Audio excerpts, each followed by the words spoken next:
Good afternoon, good evening, good morning, wherever you are.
Take a second.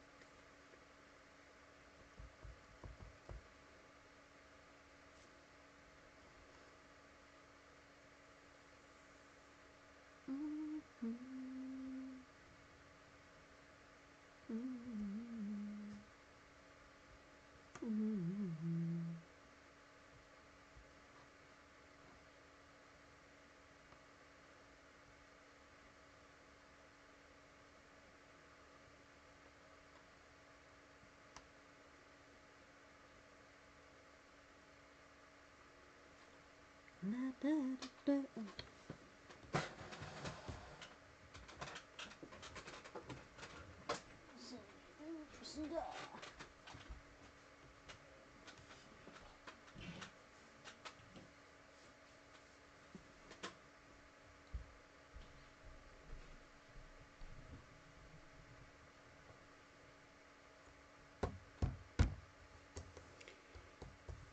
Still looking for that one, but I'll find it.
This program is about unsolved mysteries.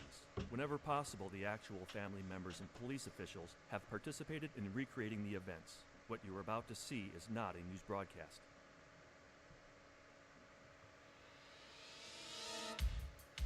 When Chad Langford, a 20-year-old Army MP, was found mortally wounded, a cap was stuffed in his mouth, a cord wrapped around his neck, and his ankles were bound. The Army believes Langford did these things to himself as a prelude to suicide. His family is convinced he was murdered.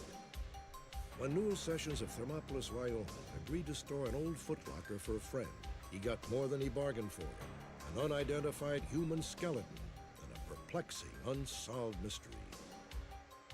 In 1978, a police chief in Oklahoma was mortally wounded during a shootout with two armed robbers. 7 years later, his killer, David Gordon Smith, escaped from prison and vanished. For nearly 8 years, David Smith lived on the run, successfully eluding capture, until he was recognized by one of our viewers. Join me for this dramatic update and more on tonight's Unsolved Mysteries.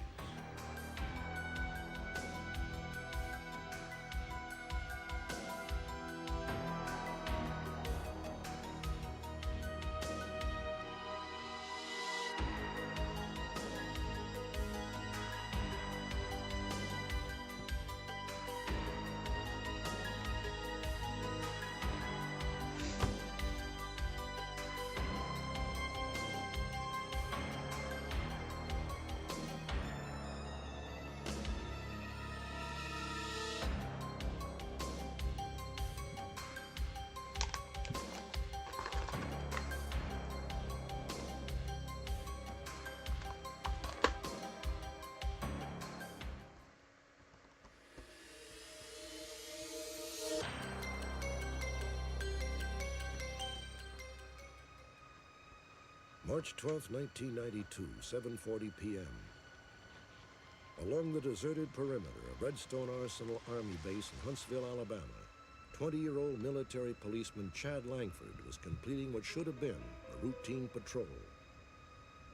Redstone, this is Papa 2-1. 30 minutes later, Langford radioed his base station, informing them he was stopping to investigate an abandoned car. I'm on path south. Roger, send you 28.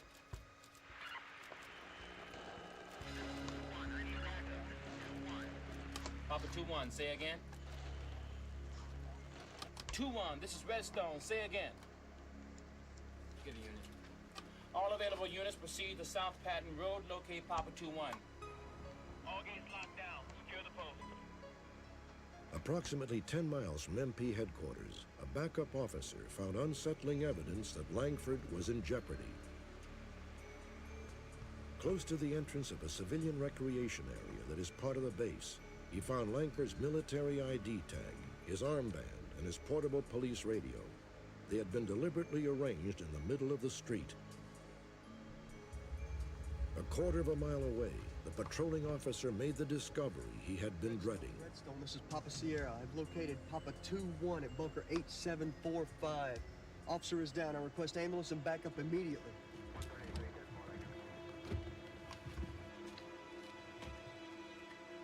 The officer was stunned by Langford's condition.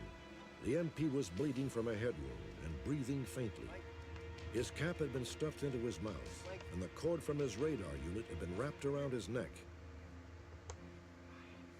His pistol strap was tied around his ankles. Langford's handcuffs were clamped on his left wrist, and on his left hand was a cryptic message written in black ink, March 3, and what looked like the name Robert. He's still alive. Have to get his shirt off. Careful, careful. Let's roll him over. Check the wounds. Oddly, Langford's .45 caliber pistol was found under his left shoulder.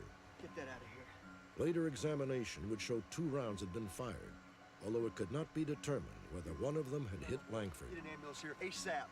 Go. Just hang in there, Langford. Buddy. Chad Langford was rushed to Huntsville Hospital, where he died 2 hours later. Langford was 4 months shy of his 21st birthday. Chad Langford's family had assumed he was killed in the line of duty. They were shocked to learn that the Army apparently believed Chad had taken his own life. When I heard that, I was very upset about the whole thing.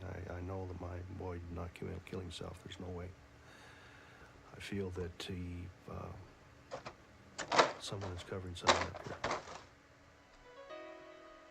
Chad Langford was raised by his father and grandmother in the small Northern California community of Elk Creek.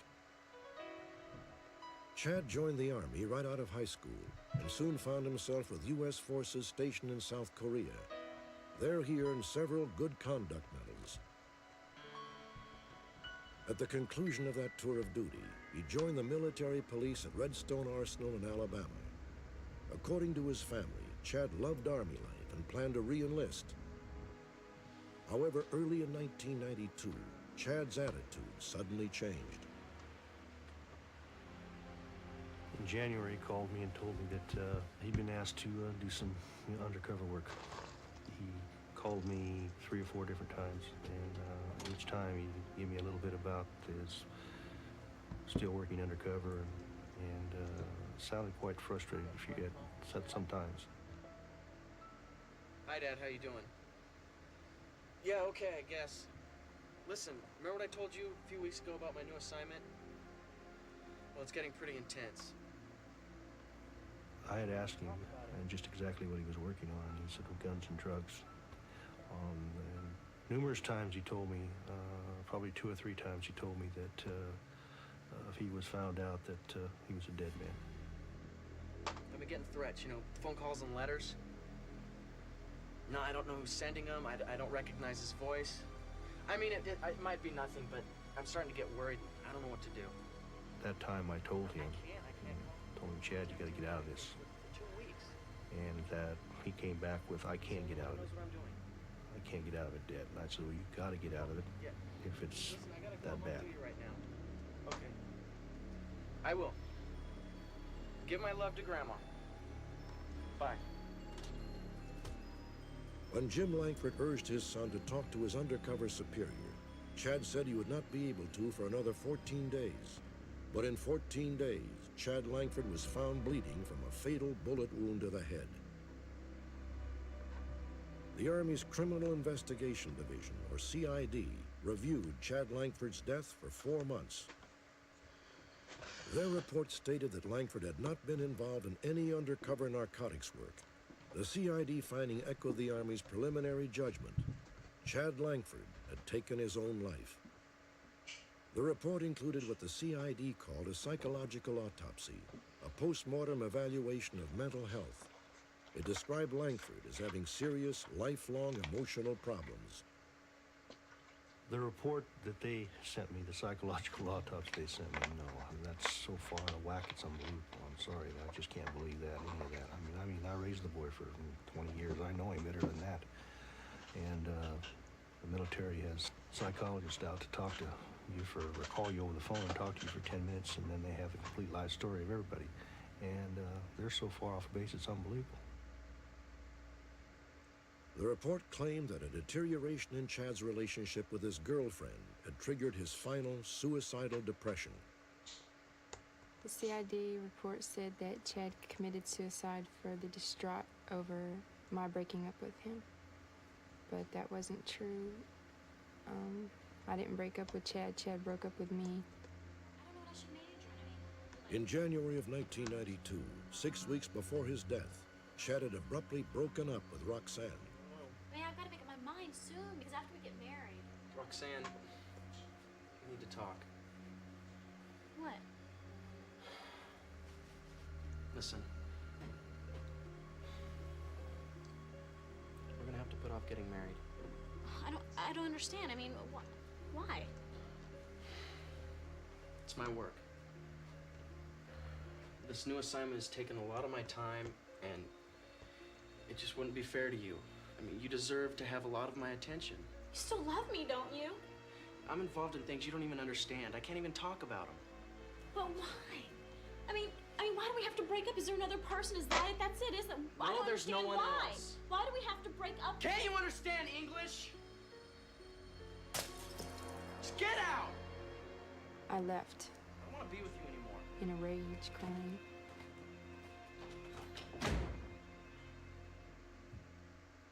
I had a feeling that someone was telling him to break it off with me. And I think Chad did it to protect me or something.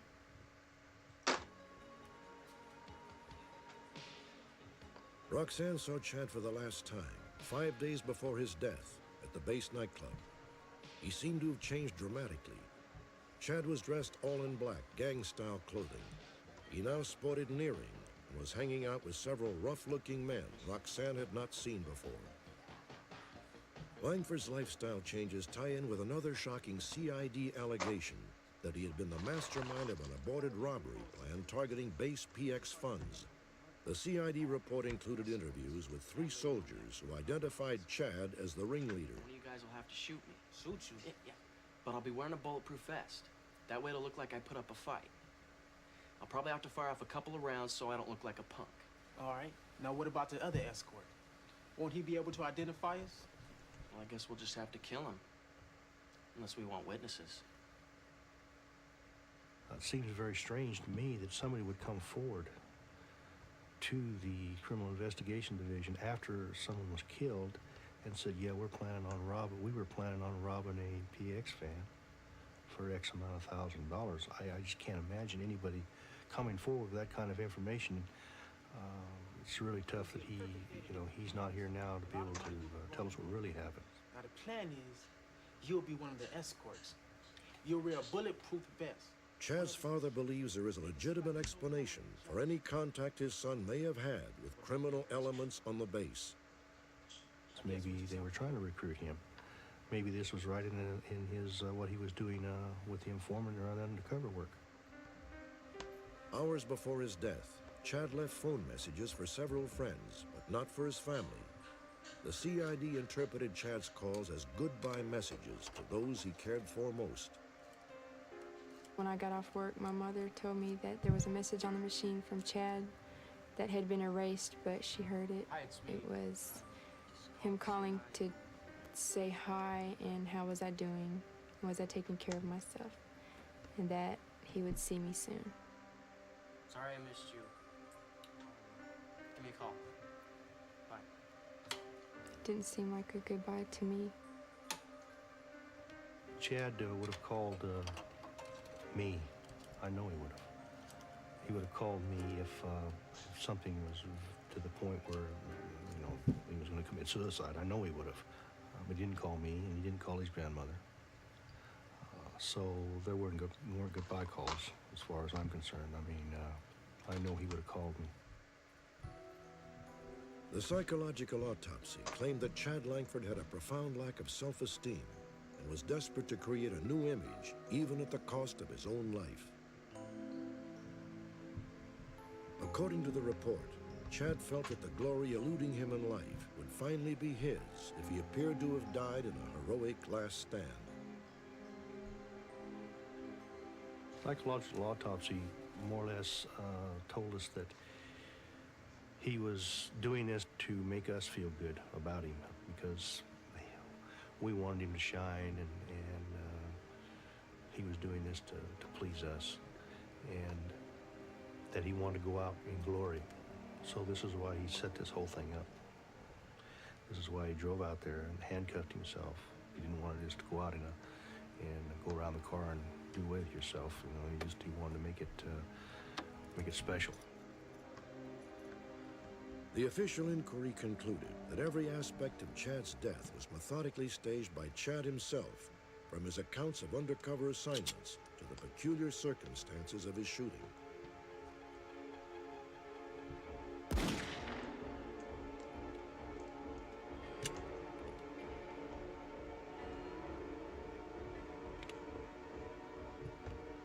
Redstone, this is Papa 2-1.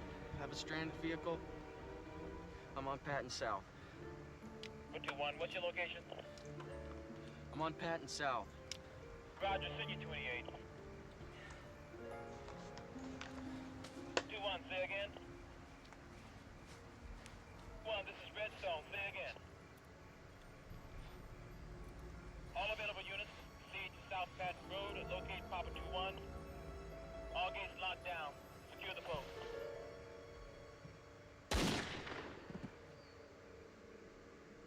to start with, it was very bizarre even from the night that it happened because the Huntsville Police Department and the other law enforcement agencies never heard a word from the Army about any of it. And generally when there's a police officer that's shot, I mean, there'll be a manhunt, you know, everywhere. And everybody was really baffled because they weren't getting any information about it. You take into consideration that he was tied with his own equipment, that it happened in a very remote area that with easy access to the civilian recreation area. Anybody could have gotten in and out there very, very easily. And then even before the Army ruled that it was suicide, there was just wild speculation as to what could have happened to him. People were saying espionage, drug deals, all kinds of things. Then it perpetuated itself as it went with the CID reports. According to Langford's family, even some of the evidence gathered from the death scene conflicts with the suicide finding. Investigators recovered two .45 caliber casings, but they found no bullets of any kind in or near the body. Without bullets, authorities were unable to determine what type of gun killed Langford. In addition, lab tests did not conclusively prove Langford had even fired a weapon, and there was never an explanation of how he came to be lying on top of his own gun. They also said there wasn't a struggle, but there was a struggle. I mean, there's no doubt about it. They found two buttons in the front seat of the car. And those two buttons were supposedly pulled off his uniform when the medics got there. This was their explanation to me that when they ripped open his shirt, both buttons flew in the front seat of the car. And that's completely impossible because I've reset that up and there's no way. From where he was laying and the side his buttons were on, his buttons would have went the other way. They wouldn't have went into the car. Jim Langford also believes that MPs responding to his son's distress call squandered opportunities to question possible suspects. Within a mile of where Chad was found, MPs stopped two different cars. However, contrary to military regulations, no record was made of the drivers' names or of either car's make, model, or license number. The drivers were never questioned about Langford's death. Just letting him go, I mean, it's absolutely crazy. You're talking about a murder here. And it appears to me that anybody within 3 or 4 mile radius of that place should have been stopped and held for some time. They didn't do that. They let the man go. A source close to the investigation has said that one of the drivers was named Robert, the name found scrawled on Langford's hand.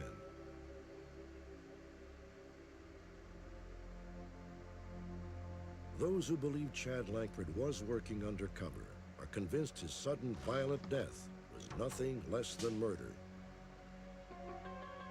I feel that he went down there on that part of base because he was supposed to meet somebody down there. And when I talked to him on the first part of March, he told me he couldn't talk to his contact for at least 2 more weeks. And that was just about the same time he was supposed to talk to his contact. And he drove down at the end of that road down there, and there was a vehicle there, but he knew who was in that vehicle. And he phoned in just to get away from his radio. Redstone, this is Papa 2-1. I'm checking out a stranded vehicle. I'm on Patton South. Roger, Senior 28. Papa 2-1. It would have taken more than one person to handle Chad. He was very strong, very agile. And then again, he knew these people. I know he knew these people.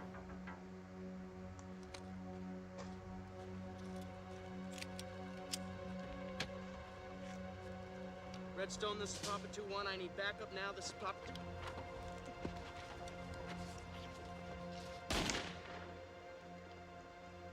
I think Chad was involved when he was telling he was involved in. He was an in-between person with some drug dealing. I think he was put in that position by somebody on that base, whether military or civilian. Somebody put him there. And I think he was a middleman, and I think he was set up. I really feel he was set up. And I'm going to find out. Chad Langford's final hours remain shrouded in mystery. Did he invent a tale of undercover intrigue and then stage a heroic death?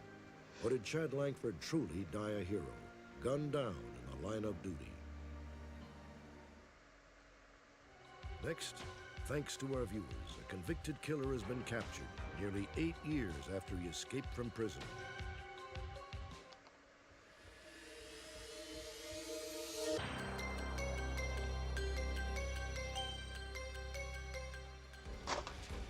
Just after 8 a.m. on September 1st, 1978, in Catoosa, Oklahoma, Police Chief J.B. Hamby responded to an emergency call from an auto license tag agency. Hey, get out of here!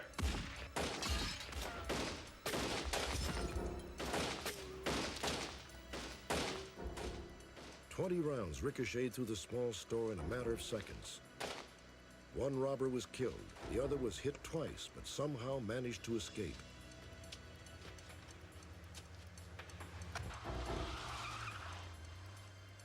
Less than 5 minutes later, Chief Hamby died from gunshot wounds. He was a 24-year veteran of law enforcement and the only police officer in Catoosa. On June 15, 1979, the surviving gunman, 25-year-old David Gordon Smith, began serving a life sentence for the murder of J.B. Hamby. Open 43! Smith became a model prisoner and eventually achieved trustee status. 7 years after he murdered Chief Hamby, David Gordon Smith took advantage of his status to escape and to disappear. When we first aired this story last October, we received more than 75 leads, but none of them panned out.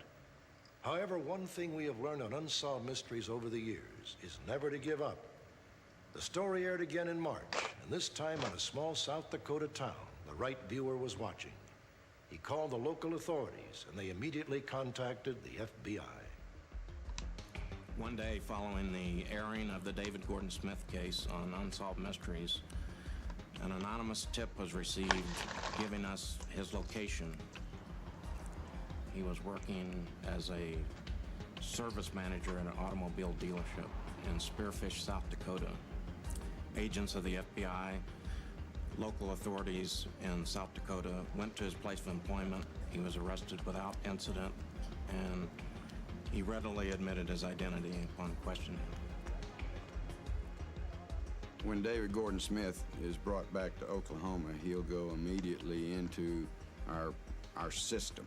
He'll be classified as a maximum security inmate, and because of his escape, he will be in our maximum security prison for a long time.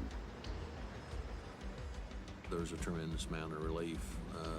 It was equivalent to a long-term gigantic debt being paid off.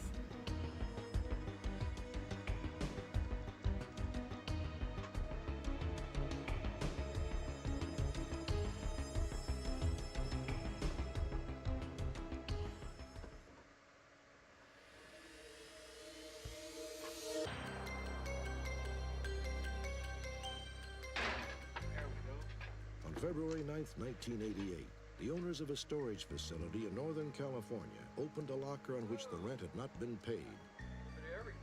Inside, they found thousands of dollars of stolen telephone company equipment. The locker had been rented by Kevin Polson, a 22-year-old computer whiz and accomplished hacker. An investigation revealed that for more than a year, Polson was apparently accessing sensitive government and military computer programs.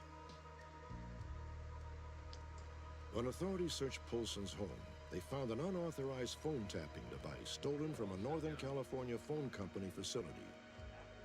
Incredibly, Polson had taken photographs of himself breaking into and using equipment at a phone company transmitting station.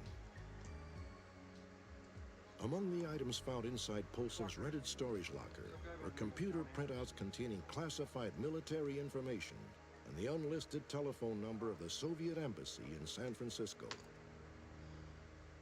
His penetration of the United States Army government computer, his obtaining of a non-published number of the Soviet consulate gave us grave concern as to how far Polson was going with these criminal acts. Kevin Polson was indicted on 18 felony counts of computer-related crimes. But before he could stand trial, Polson jumped bail and disappeared. Update. Shortly after our broadcast, the FBI received information that Kevin Polson was Hi, living Patrick. near Los Angeles, California. Our San How's it Francisco going? office had advised us that Polson had some acquaintances in the Los Angeles area, and we went out and interviewed those acquaintances. Oh, this One of them puzzle is advised us doing that he had not been in seen now. in the not-too-distant past But I'm at not gonna give Hughes up. Market. I'm not gonna We give then up. went out and interviewed all of the employees at And Hughes of Market course, and displayed I've his done it, photograph. but it's taking 3 ages weeks because of later, the Polson returned to the supermarket. blurring ones. I walked past Kevin. Done most and, of that. It dawned on me that that's And the the person in the bottom. photo. And adrenaline was pumping in me. I felt really nervous and didn't want to be let any suspicion onto Kevin that we were on to him. Brian immediately notified the FBI. However, Polson was able to leave the store before agents could respond. The FBI informed me that Kevin Polson had been seen at the Van Nuys Hughes Market at about 10 or 10:30 in the evening. I decided to surveil the market, thinking Kevin may show up again. At about 10 minutes till midnight, Kevin Polson arrived, drove up and parked immediately in front of the market. Once Kevin was in the store, I took a position near the front door and asked the security guard to go find Brian Bridges, the evening manager, and bring him to my location so I could tell him that Kevin Polson was in the store. Believing that Polson would again elude capture, 2 store clerks made a daring move. Security!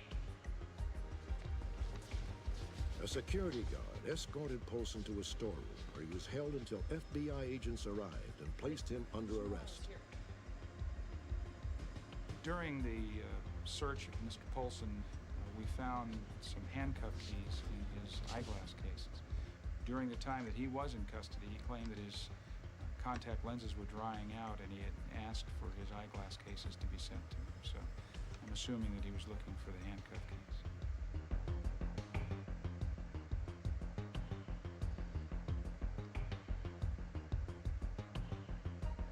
Hi, Scratch Master.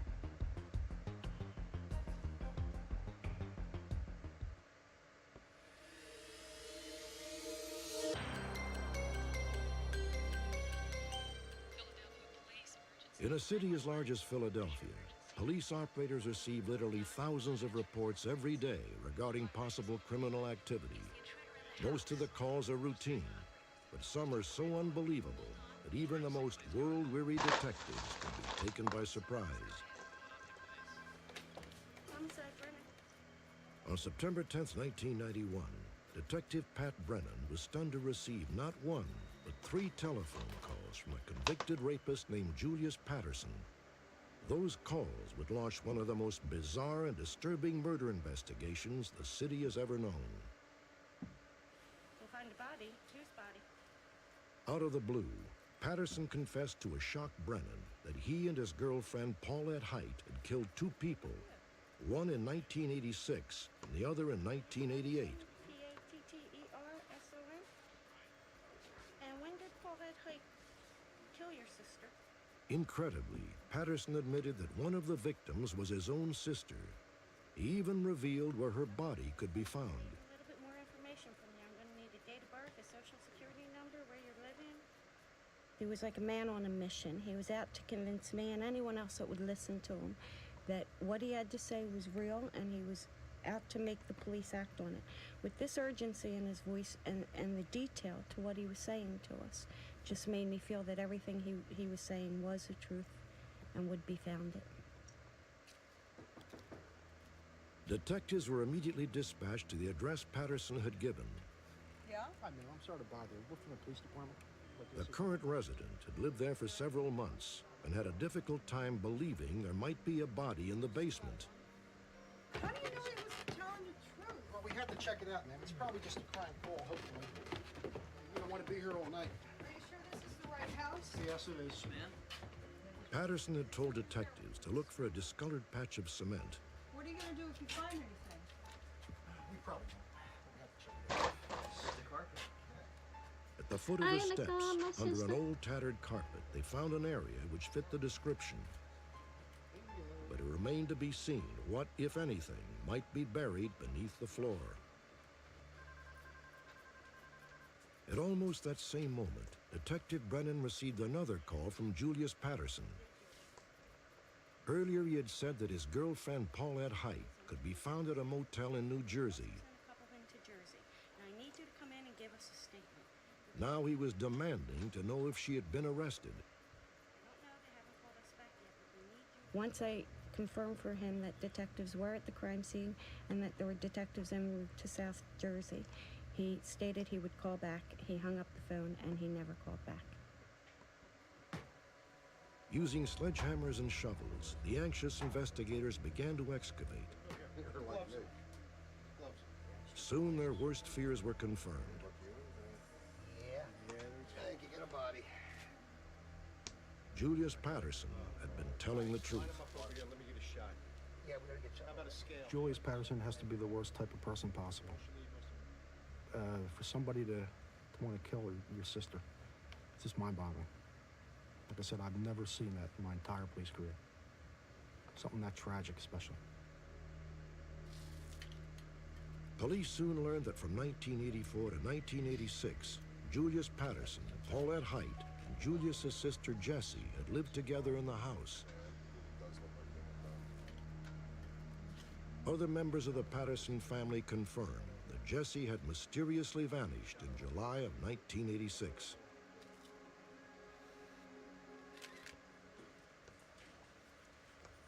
Testing later confirmed that the bones were the remains of Julius Patterson's 26-year-old sister, Jessie. She had been born blind, deaf, and mute. It is almost too horrible to imagine that her brother, who'd been entrusted with her care, had murdered her, apparently as part of a devious scheme to cash in on her Social Security benefits. But the investigation was just heating up. Julius Patterson had confessed to a second murder and had identified the victim as Gordy. Police eventually learned that during the 1980s, a man named Hall Luther Gordon, who suffered from Alzheimer's disease, had also been under the care of Julius Patterson and Paulette Height. Though unlicensed, Height made her living by providing home care for the elderly. She had met Gordon at a local boarding house. He was last seen in July of 1986. Around the same time, his two caretakers moved away from the neighborhood. If you look at both of the individuals, Hall Luther Gordon and Jessie Patterson, both of these people, for totally different reasons, were incapable of taking care of themselves and were completely at the mercy of the people that were entrusted with their care. Because someone took advantage of that situation, and that in itself is not that unusual, unfortunately, but the fact that they actually went on to kill them for no other reason than to increase their own wealth, yes, that did take a special significance for us. These pictures of Julius Patterson and Paulette Height were taken by a bank ATM camera in August and September of 1991. Authorities believe that over a 10-year period, the pair may have stolen as much as $150,000 from their victims. FBI agent Richard Kane and Detective Duzak traced the missing fugitives to a motel in South New Jersey. Got a photograph. Just mean anything. They arrived only to discover that Patterson and Height had moved out the week before. Here almost a year. We were able to track Paulette to another hotel down the road and found that she had stayed there for a night or two under an assumed name and had left there hurriedly, abandoning possessions. Julius Patterson and Paulette Height were last seen in Philadelphia in September of 1991. The couple robbed an old friend of the Patterson family at gunpoint and then promptly dropped from sight. Julius Patterson is 38 years old. He is 5 feet 11 inches tall and weighs 150 pounds. He is wanted for questioning regarding the death of his sister Jessie and the disappearance of Hall Luther Gordon. He is also wanted for armed robbery, assault, and parole violations. Paulette Height is 44 years old. She is 5 feet 3 inches tall and weighs 190 pounds. She uses the aliases Colette Hoop or Pauletta Price. She is wanted on charges of armed Other robbery than and that, he's had a fraudulent receipt of cushy life. Social Security payments. She is also wanted for questioning regarding Jesse Patterson and Hall Luther Gordon. Following our most recent broadcast of this story, a former employer of Paulette Height called our phone center to report that Height had been working in a fast food restaurant in Cliffside Park, New Jersey, under an assumed name. Here's what happened next, according to Philadelphia Police Lieutenant Joseph Whitty. It gave us a Social Security number she used, and the FBI tracked that Social Security number to a welfare recipient in New York City. FBI agents in New York City Police Department staked out the location where she was to pick up her checks. At that time, both Julius Patterson and Paulette Height were apprehended. After the arrest, Julius Patterson led police to this empty warehouse in North Philadelphia, where he said he had left the partial remains of Hall Luther Gordon. Police records confirmed that some human bones had been found there in 1989. The police now believe that they were the remains of Hall Luther Gordon. 3 weeks later, Patterson led police back to the same area, claiming that he had buried yet another victim there. During the search, the unexpected happened. While behind the factory, he saw one of the detectives knocking him down, and then ran down the adjacent railroad tracks and jumped off a railroad trestle, which is about 10 feet tall, onto a street, and then made his escape. 3 days later, Julius Patterson was captured at an intersection in North Philadelphia. When he was apprehended, Patterson was standing at a bus stop wearing severed handcuffs concealed under a coat. Wow, little belly, bro. There you go. Hello.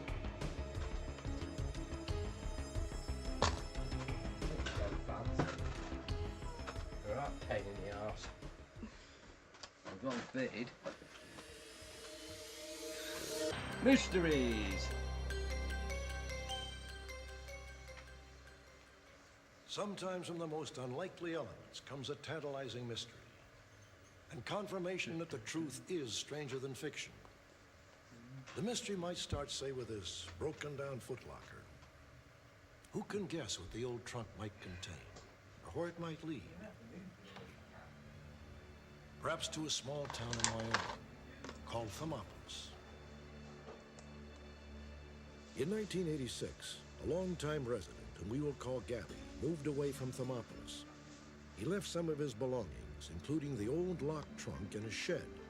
He left the shed with a friend, Newell Sessions. 6 years crept by.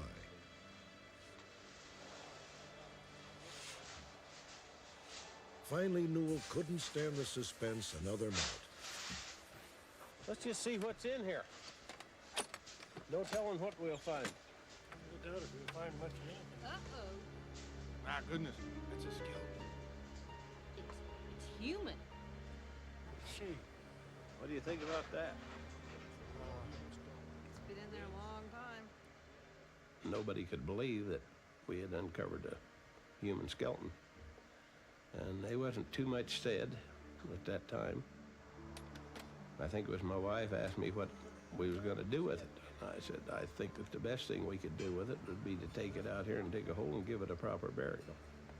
Newell's wife put her foot down. She told him he had to call the sheriff. Before he did, though, Newell felt obliged to contact Gabby. Karen and the kids. Oh, they're just fine. So what's up? Well, you remember that shed you left up here? You remember the footlocker that was in the shed? Yes, I was going. Gabby told Newell that he'd never even opened the footlocker. He thought he'd bought it at a garage sale. But when it came to the time and the place, Gabby's memory failed him. Well, when I cut the lock off, I found a human skeleton in the trunk. You're not serious about this, are you, Newell? He acted probably as surprised as I did when I opened the trunk that he couldn't believe it. He thought I was kidding him. And I told him, no, I'm not kidding you. There is a human skeleton in there. Newell Sessions contacted John Lumley, the sheriff of Hot Springs County. Right from the start, Sheriff Lumley smelled a rat. Newell doesn't know much. He said Gabby doesn't know much. I've talked to a lot of people about this case, and everybody's said, almost 99.99% or more, that they would have opened it immediately upon purchasing it. They said if they went to a yard sale or garage sale, bought a trunk, that's half the excitement. It's like a Christmas present. Can't wait to get home to open it. I don't think my curiosity is any less than the others, although it apparently has a tendency to atrophy. Because I know I took the thing home. I didn't have a hacksaw. I was going to cut the lock off. And that was a lot of work. 2 days later, another bombshell. X-rays revealed a bullet lodged in the skull. Now Sheriff Lumley thought he might have a murder case on his hands. He decided he'd better have a chat with Gabby. Where did you buy the trunk at, Gabby? Oh, I guess it was 73. Gabby was awfully vague about the details. He said he might have bought the trunk in Wyoming, or in Iowa, Illinois, or maybe Oklahoma. It might have been as early as 1973, but it might not have been. Gabby just couldn't be sure. Trying to find furniture for the new place. Well, my being a suspect, first off, I wasn't the least bit worried about. Why? What do I have to worry about? I mean, really, I know I didn't do the guy. I didn't shoot this dude. I'm barely, in fact, I'm not even as old as the gun that shot him. Gabby is in his mid-40s. The footlocker and the lock were made back in the 30s time period. I don't believe that Gabby was the person that caused the death to this person, but my thoughts have always been that he has knowledge of who the person in the trunk is or where they came from. To put tools in. For the record, Gabby says he doesn't know one single thing about the bones in the footlocker, and at this point, he's a little irked by the whole mess. On March 31st, 1992, Sheriff Lumley turned the skeleton over to the Wyoming State Crime Lab in Cheyenne. Maybe the bones could tell him what Gabby couldn't. Boy, it sure doesn't look like there's any organization to these bones, are they? Okay, well, let's start laying it out. He was in his 50s to mid-60s, probably stood about 5'8", plus or minus an inch and a half, was a Caucasian male. The bullet was then turned over to our firearms examiner, who was able to identify it as coming from a .25 caliber weapon that was produced in the early 1900s, 1904, and then available in the United States about 1908. Oh, here's a plastic bag. Also in the trunk was a rotted plastic bag from a supermarket chain called Hy-Vee's. The bag with that particular logo was not manufactured until the early 1950s. It's like a potato sack. Investigators figured that the skeleton had been buried once, only to be dug up and crammed unceremoniously into the footlocker. In an effort to identify the victim, Sandra Mays fashioned a three-dimensional reconstruction in clay. The result is uncanny. Only the eyes and hair are guesswork. Otherwise, this should be a good likeness of the man who somehow got a bullet in his head sometime after 1908. Strangely, both of his lower leg bones and one hand were missing. On his rib cage, there were several nicks, which might have been made by bullets.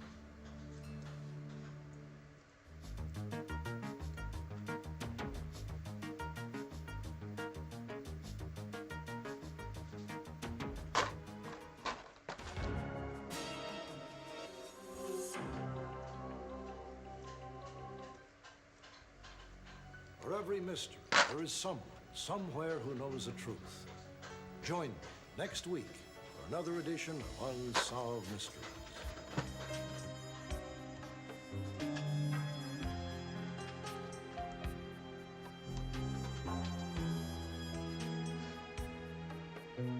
Welcome back, Indigo.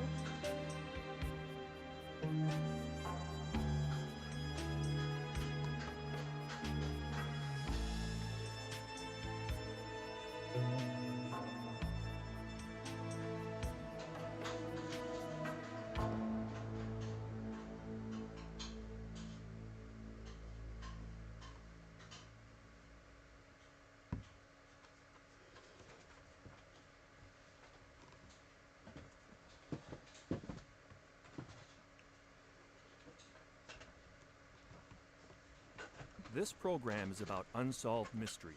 Whenever possible, the actual family members and police officials have participated in recreating the events. What you are about to see is not a news broadcast.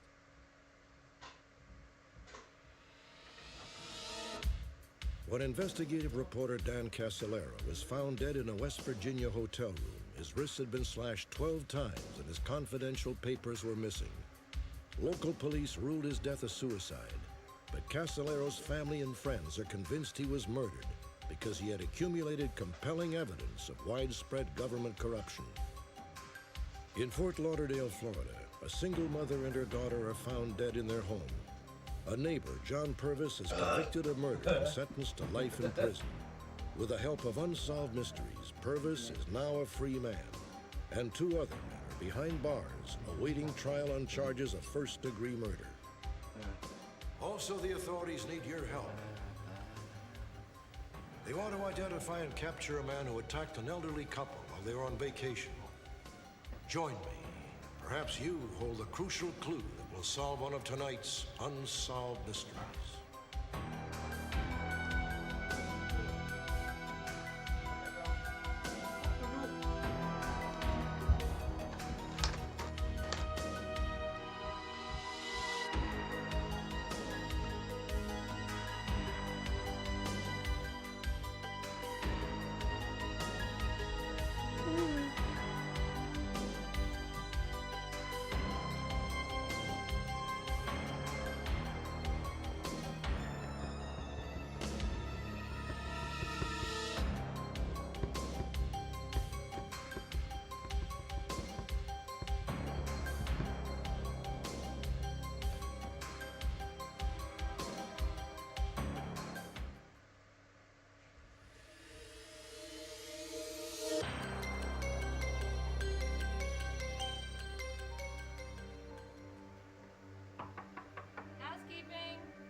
On what seemed like an ordinary Saturday afternoon in the summer of 1991, a housekeeper at the Sheraton Hotel opened room 517 for routine cleaning.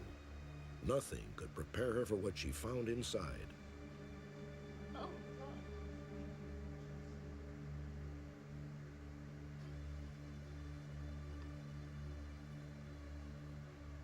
Lying in a tub of bloody water was a guest registered to the room. Clearly, the man was dead. The housekeeper discovered the body of Danny Casolaro, a 44-year-old investigative journalist from Fairfax, Virginia. Within minutes, Martinsburg police were called to investigate. In the room, they found a brief suicide note which read, "To my loved ones, please forgive me, most especially my son, and be understanding. God will let me in." Hi, Tom. Lieutenant. What do you got here? Seems pretty clear it's a suicide. We got a note here. Got about a dozen slash marks on the wrist. In the bathtub, police recovered a single razor blade. Incredibly, Casolaro's wrists were slashed 12 times, with 8 cuts on his left wrist and 4 on his right. One cut was deep enough to sever a tendon. The reporter's wallet was found in his room, with cash and credit cards intact. There appeared to be no evidence of a struggle. Why don't you wrap it up here as quickly as you can and we'll get out of here. Good job. You got it. Casolaro's body was delivered to a Martinsburg funeral home later Saturday afternoon. However, 2 days passed before Casolaro's family was notified of his death. My mother called me and, She said, Danny's dead, they've killed him. And I called the police at that point. She didn't really know any details, and spoke with the sergeant doing the investigation. This is Dr. Tony Casolaro. I'm calling about Danny Casolaro. Yes, I just spoke with his mother. How can I help you? Yes. What happened? And he said, we found your brother and he committed suicide. Suicide. The hotel maid found his body when she went in to clean his room on Saturday around 1 o'clock. Saturday? This is Monday. I asked them why it had taken them 2 days to notify us, and he at the moment didn't know. He just said he thought we had already been notified. Sir, no. Look, what do you know about my brother? I started asking him questions. What about all the papers he had with him, the investigation he was doing, and the sergeant was clearly, really didn't have any idea about this. And at that point told me they found no papers in his room. The papers Casolaro had with him in Martinsburg included hundreds of notes and documents from more than a year of investigation. Not one has ever been found. From the moment we heard about his reported suicide, we doubted it, questioned it, wondered about it. It was not his nature to kill himself, so we were suspicious from the first, and the deeper we dug into it, the more suspicious we became. Suspicious circumstances surrounding the investigation of his alleged suicide. Danny Casolaro's fear of blood tests and other minor medical procedures was well known to his family. They found it incomprehensible that he committed suicide by slashing his wrists 12 times. Just days before his death, Danny Casolaro enthusiastically told friends he was close to breaking the story that had consumed him the past year. It had started as an inquiry into computer software theft, but soon mushroomed into a broad investigation of government corruption that Casolaro believed implicated U.S. Justice Department officials. Many suspect that Casolaro was silenced because he had found out too much.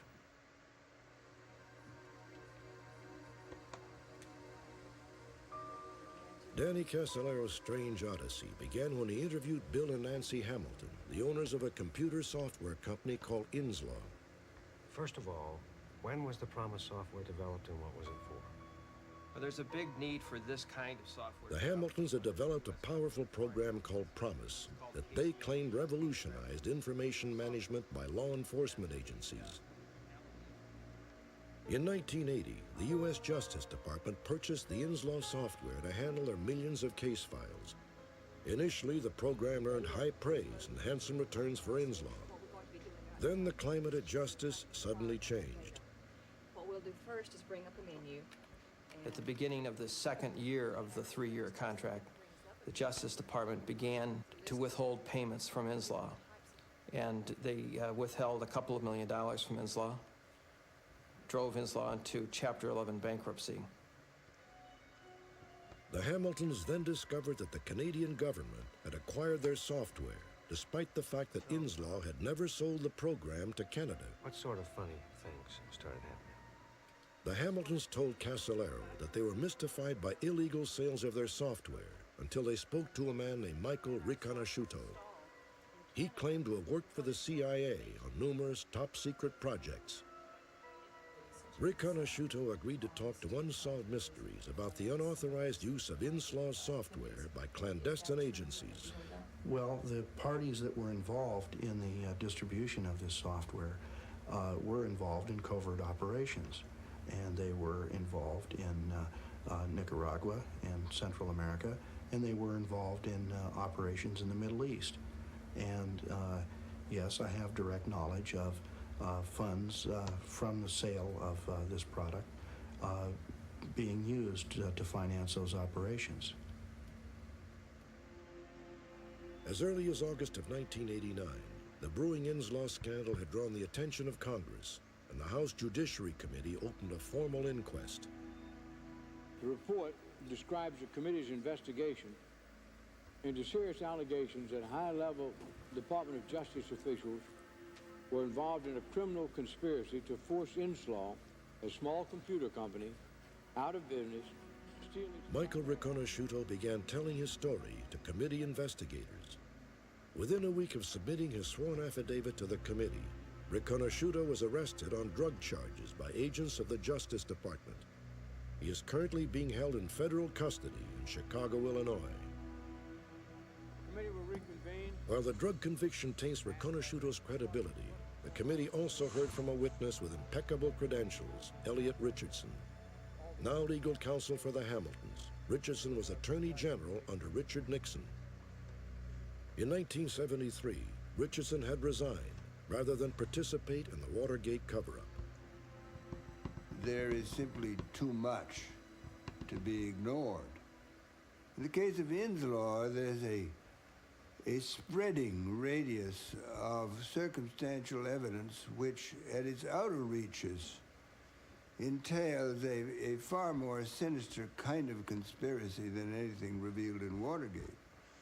Do you have any information as to whether or not they acquired the promised software? After months of investigation, Casolaro believed he had uncovered an unsavory network of U.S. officials, organized crime members, and intelligence agents.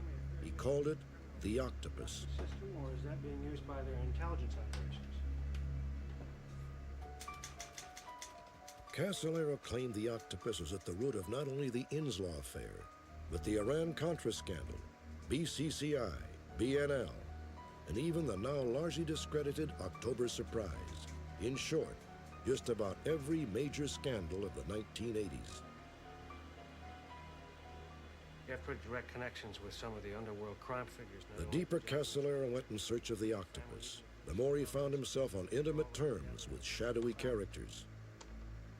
Danny Casolaro stepped into a world that he didn't belong in.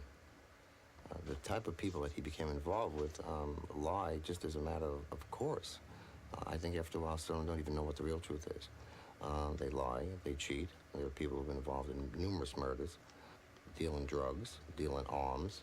And Danny Casolaro thought he could find his way through this labyrinth by himself. And that was a mistake. Are they serious? I don't know. I don't think so. A week before he died, Casolaro told his brother he had been receiving frequent death threats. Who are these guys? Well, I don't know. I mean, I know a couple of them. They're the guys that I've been working with, my contacts, and they're calling me and saying, look, Danny, you're getting too close. You're going to get hurt. Back off. And I'm getting calls in the middle of the night from guys I've never heard of. I don't recognize their voices. I don't know where they're coming from. They're just saying, you are going to die. I'll tell you this, though. When I go to Martinsburg, if something happens to me or if I should get hurt, don't believe it's an accident.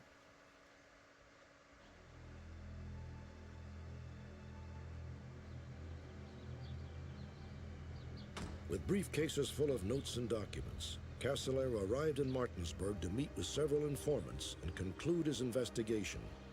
He had been tracking the finances of the Octopus and believed one of his new contacts would deliver key evidence.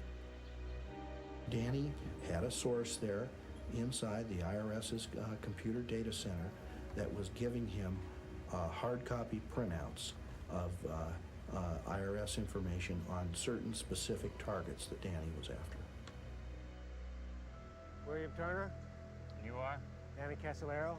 Get in. The day before he died, Casolaro met with another source, William Turner, a former employee of a major defense contractor. You have some documentation? You have some for me? Driver's license. According to Turner, he handed over paperwork documenting corruption that Casolaro believed was tied to the Octopus. Housekeeping. Within 24 hours, Casolaro would be found dead, and Turner's documents would disappear along with the rest of Casolaro's papers. In response to the controversy surrounding Casolaro's death, authorities in West Virginia convened a formal inquest, including a complete autopsy. Assistant medical examiner for the state of West Virginia. He said, well, you know, he's already been embalmed, and that's going to make it a little difficult. And I said, what are you talking about? He's already been embalmed. And he said, well, he was embalmed apparently already. He said, you didn't know that? I said, absolutely not. I said, we didn't give any permission. I said, is that how what's supposed to happen? He said, no, that's not. He said, but we'll just have to look into that. I'm now going to cut the sutures to examine the wounds. The autopsy confirmed that bleeding from the 12 razor cuts had resulted in Danny Casolaro's death. More importantly, the autopsy disclosed evidence suggesting Casolaro may not have been alone in the hotel room during the final moments of his life. 6 cuts, flexor surface of the left wrist. I was told there were no signs of any struggle. There was, on the actual autopsy report, described a bruise on the arm and a bruise on the head, which were never accounted for. Additionally, the tips of 3 fingernails were missing from one hand.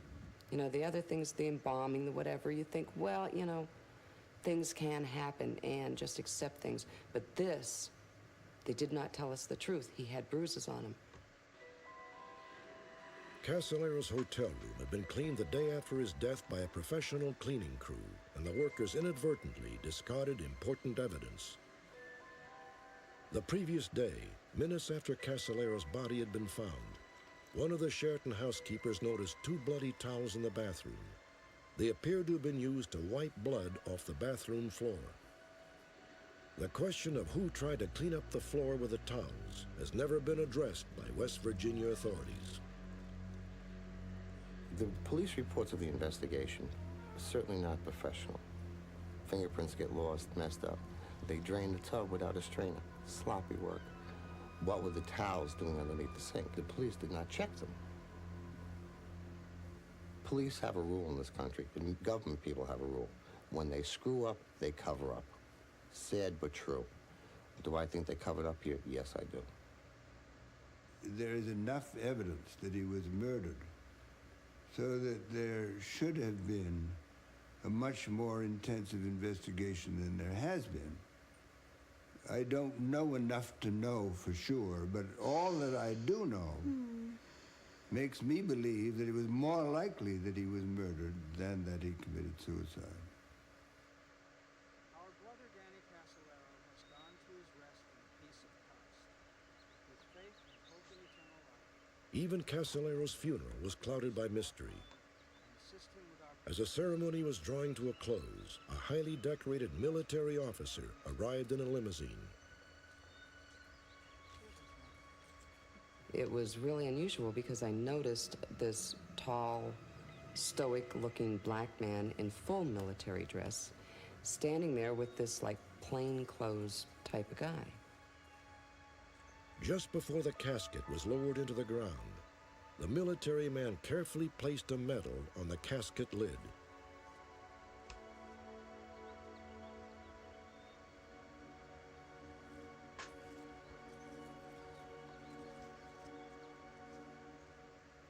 And we went back to Frances's house, Danny's mother's house, and I said, Frances, who was the military man? And she said, I thought you'd know. Don't you know that guy? And I said, no. And we asked everyone there. There had to be 50 people at Frances's house. No one knew who they were. No one. The official inquiry into Casallero's death was concluded more than a year ago.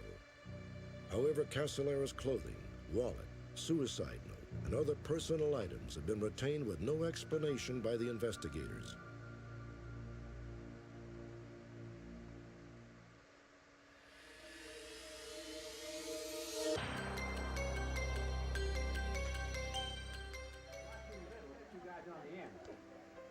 Meet the O'Neill children of Southern California, 6 happy, well-adjusted adults. To look at them, you would never guess that their early years were racked by trauma. In 1958, the untimely death of their father, Paul O'Neill, precipitated the first in a series of family secrets that would haunt the children for years. Within every family that harbors deep secrets, it seems there was someone determined to uncover the truth. The O'Neills are no different. For Bill, the youngest son, this quest would lead him through a tangled web of intrigue, woven out of desperation by his mother. Eventually, Bill would unravel the mysteries of his family's past and begin a remarkable search, first for the sister he thought was lost forever, and now for his natural father.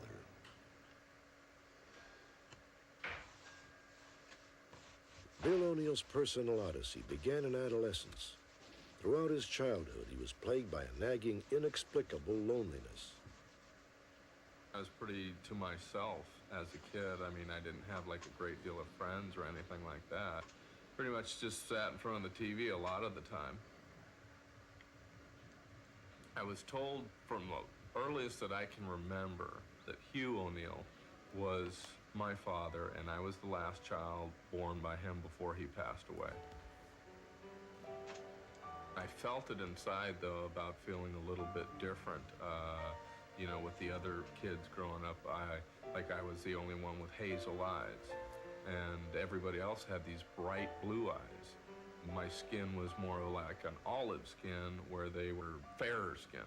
Not that anything was ever said to me or anything like that that was different than anybody else, like my mom didn't treat me any different. Just a feeling inside, like something was lost.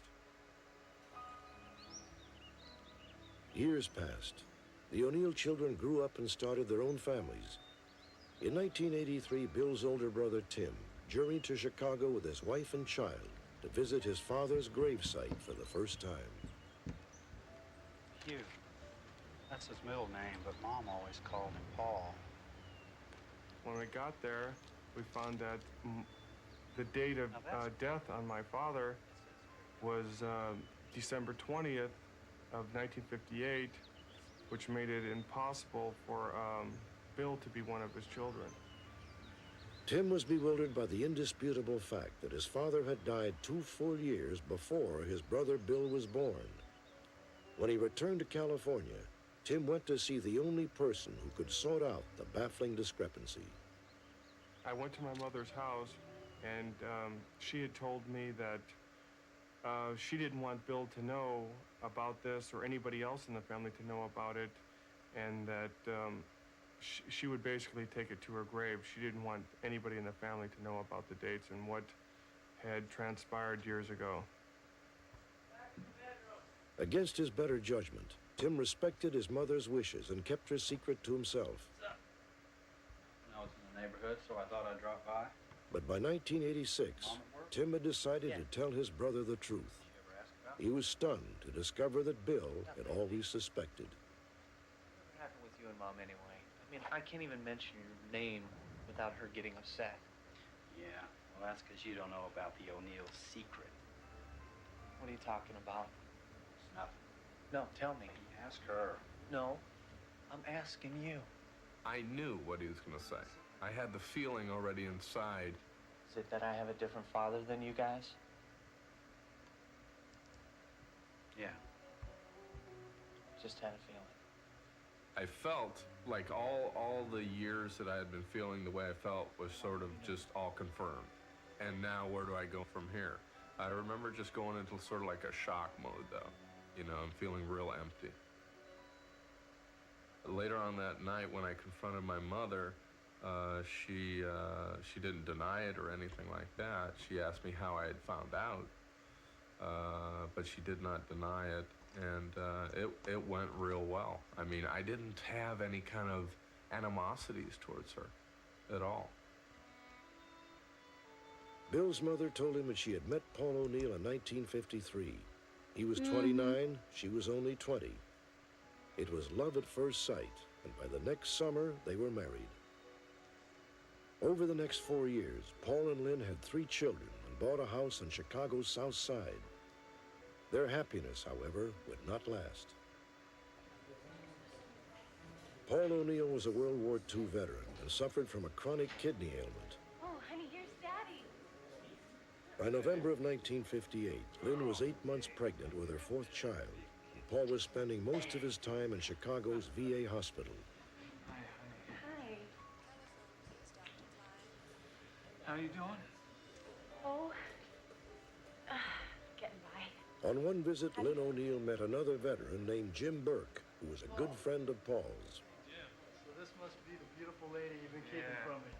Sadly, within a month, Paul O'Neill would die.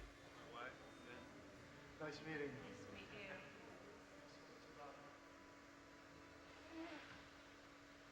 Whoa! Oh, that was terrific. It wasn't long before Jim Burke became a familiar presence in the O'Neill household. Come on in. Door's open. I remember that there was a man that was around our house, and he had dark, kind of wavy hair, and he had dark eyes. But I don't put a name with him. I don't know what his name is, but I'm comfortable with that this man is there.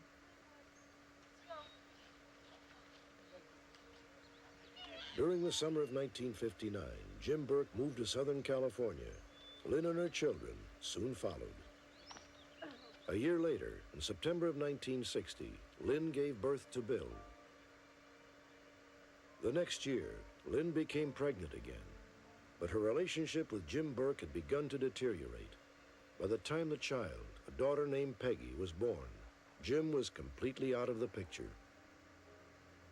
I believe that they didn't get along well, and they didn't see eye to eye on a lot of things, and it was a rough time. But to my knowledge, Jim didn't leave just because he wanted to leave. He left because they mutually decided that they should separate. We want your brothers, please. Lynn struggled to support all 6 children by herself. Compounding the difficulties were Peggy's health problems. She suffered from an ailment called failure to thrive and was in constant need of medical attention.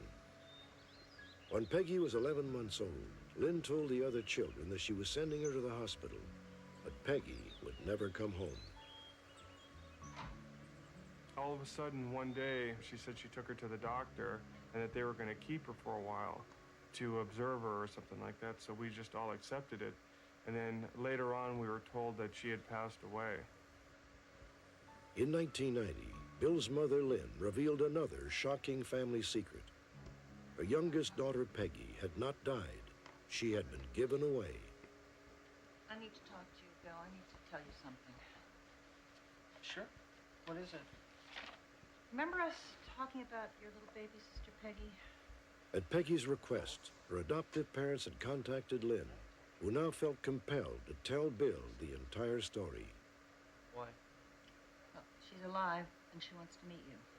She laid this sort of bombshell on me that night, and the only thing that went through my head was, boy, I want to go and meet her. You know, I felt good inside. Peggy had been adopted by Jerry and Richard Colvin of Sylmar, California.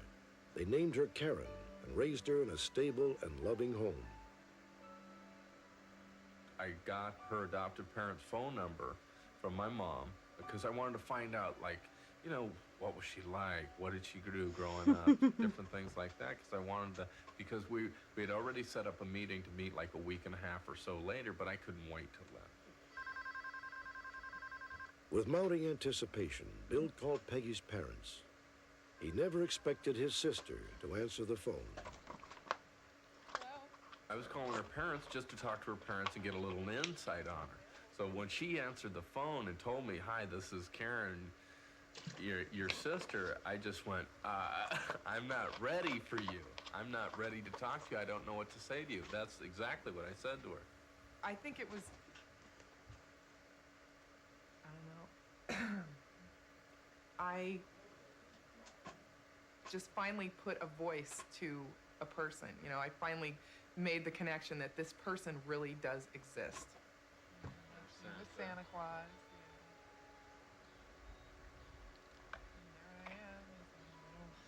Squirrel. Yeah. In the 3 years since Bill and Karen were reunited, they have become as close as any brother and sister. In fact, the entire O'Neill family has welcomed Karen with open arms.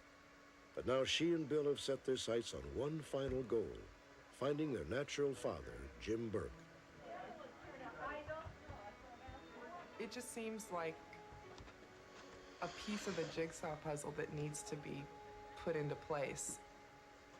I mean, now as a mother, I can't imagine being a parent and not knowing where my child is. I don't want to, you know, get into his life to tear it apart or anything like that. I'd like to know him or meet him or anything, and you know, to have him know that I'm okay and Karen's okay. On the night of our broadcast, a woman named Eileen Essler of New Lenox, Illinois, called our phone center and identified herself as one of Jim Burke's 4 children from his previous marriage. Bill and Karen were saddened to hear that their father had passed away in 1988, but they were overjoyed that Eileen and another half-sister, Sheila Ann Haskins, were anxious to meet them. A week later, Bill O'Neill, Karen Althouse, and their families gathered at Karen's house to await the arrival of Eileen and Sheila Ann. Hello there. Hello. Hi. I'm all gonna die. I didn't know I was gonna do this. I felt a connection, a definite connection, like when I reached out to hug them. I don't know. I honestly, to be honest, I didn't feel like I was gonna be as emotionally tied as I felt. Ditto. For Sheila Ann and Eileen, the bond was just as strong. As soon as I saw Bill, as soon as I saw his face, there was absolutely no doubt in my mind that he was a brother. No doubt. I felt wonderful. I mean, like Sheila, I wanted to touch him. I just wanted to touch him, to have a baby brother and baby sister. I know they're not. They're so much taller than we are. Okay, this is our father. Later that afternoon, Bill and Karen sat down with their new sisters to learn about their father, Jim Burke. And how was it related to her? This is what I've wondered all my life. Who were my parents? Do I have more family? Did I have brothers and sisters? Things like that. And it's exciting to finally see them, to touch them, to get to know them. The reunion was especially poignant for Bill O'Neill. His lifelong feelings of isolation were replaced with a new sense of belonging. I figured, hey, we'll get together with them and We'll be make like me and nice. neighbors. Yeah, you know, get some pictures, get some more information about our dad, but it wasn't like that. It wasn't like that at all. It was more, it was just a inside warm feeling that everything was now completed. That's true. God. Trade you here. For Bill, Karen, Eileen, and Sheila Ann, this was just the first of many gatherings to come.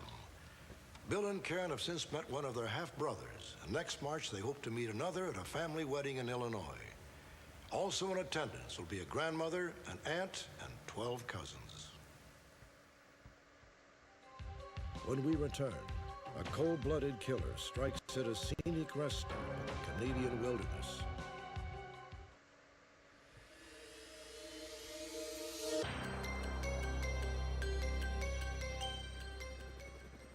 This police videotape was shot in Ontario, Canada, 13 hours after a brutal double murder. The place, the Blind River Rest Stop, just 85 miles from the U.S.-Canadian border on Highway 17. We were looking for a place to stop, so we saw this rest area. It was a nice, quiet river, ran along by this picnic area. We went out and we walked around, and we thought, gee, it's a nice, quiet little spot. We'll maybe spend the night here. On the morning of June 28, 1991, Gord and Jackie McAllister of Lindsay, Ontario, were the only two people in the Blind River Rest Stop. The McAllisters, on the first leg of a vacation trip, had decorated their new camper with family photographs to make it as homey as possible.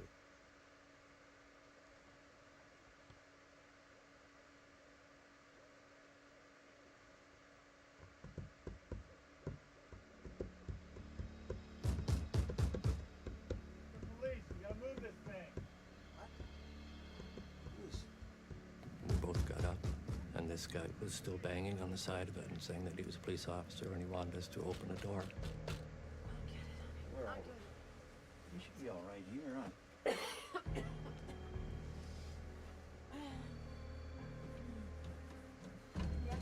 Oh my God! I'm gonna rob you, then I'm gonna kill you. Oh God! Get your things. Get them in the purse. Get your purse. We'll give him the money. Please.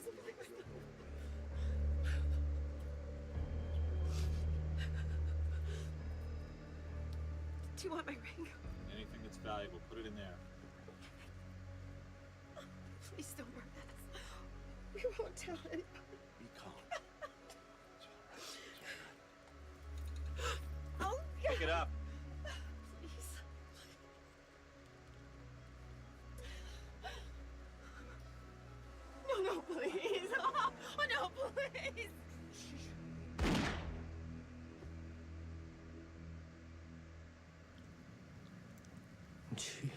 fell, and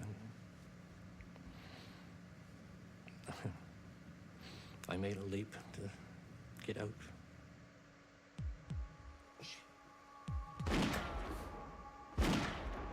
I rolled underneath the motorhome, and I noticed that another car had driven in to the rest area.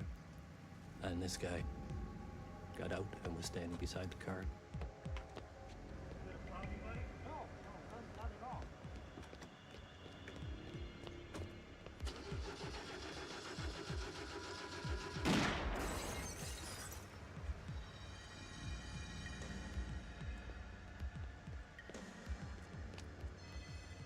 And I was laying there just praying. I was just praying to God that he'd keep on running.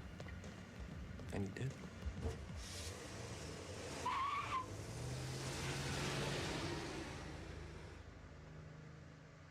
As soon as he went by, I rolled back out and got up into our motorhome and drove out onto the highway. I knew I had to get out onto the highway to get some help. Gord knew that his wife was horribly wounded, but only as he stumbled to the road did he realize that he too had been shot. It was a race against time. Buddy, you all right? You gotta help me. My wife and I have been shot. Can you use your CB and call for help, please? My radio's broke, but I'll get the next exit and call for help. Hurry, please.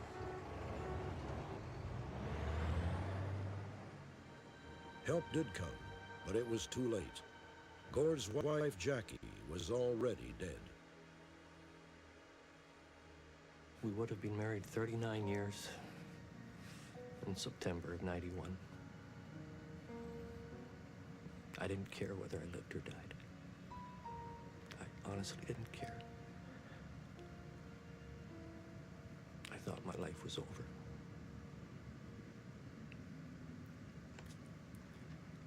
You don't live that long with a person, and then it's hard to carry on by yourself.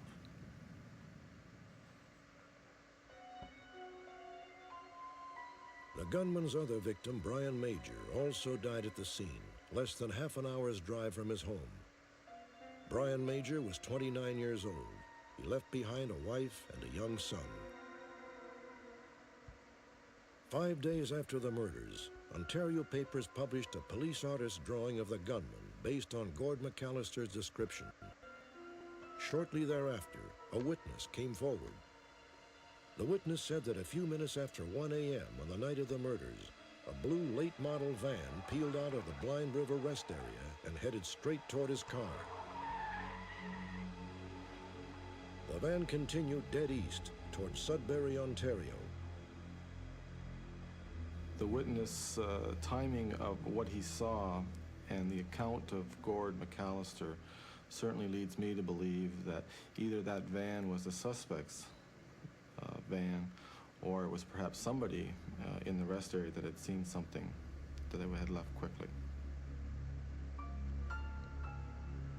The witness had not seen whether the van had Canadian or U.S. license plates.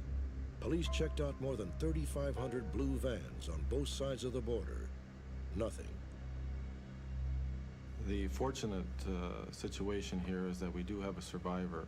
Gord McAllister survived his wounds, and hopefully he can point out the killer someday.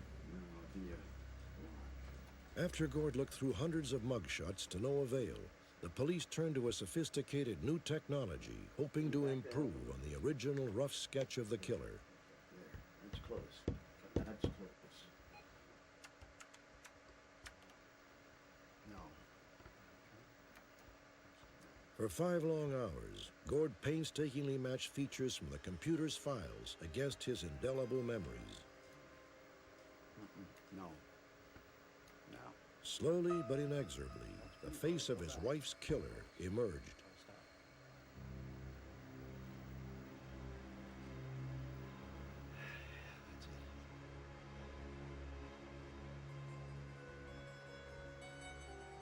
I'll never forget his face. It wasn't a robbery gone bad. There was no resistance to this guy. He just simply was going to kill somebody for no reason. I thought he was going to come after me because I'm sure that he knows I'm the only one that can identify him. And I was under police protection for a long time. They were watching me pretty closely, and I thank them for that.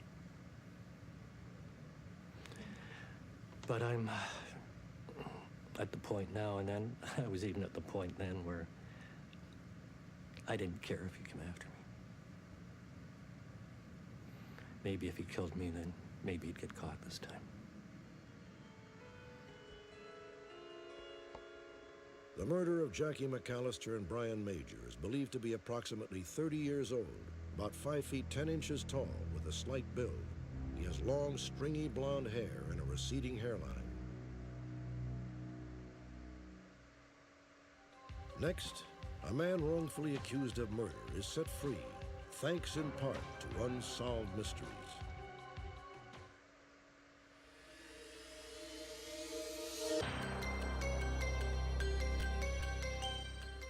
You're about to see the story of a man who suffers from schizophrenia.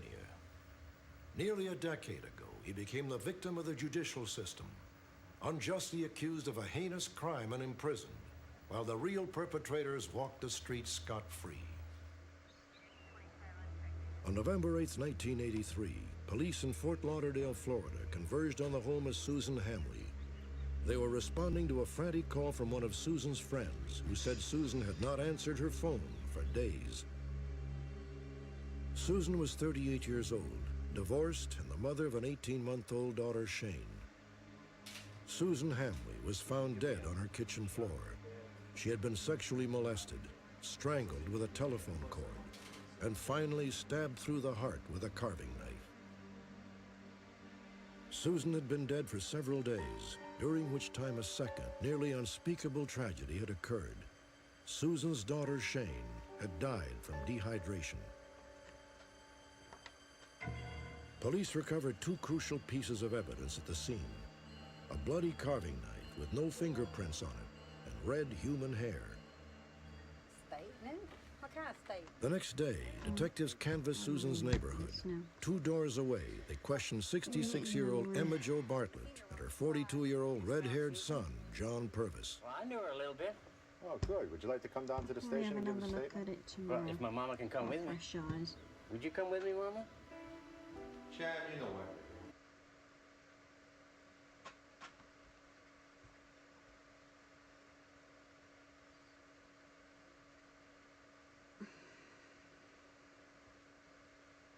Done 2 parts as well, and I don't know what they thought. I know that's a carriage.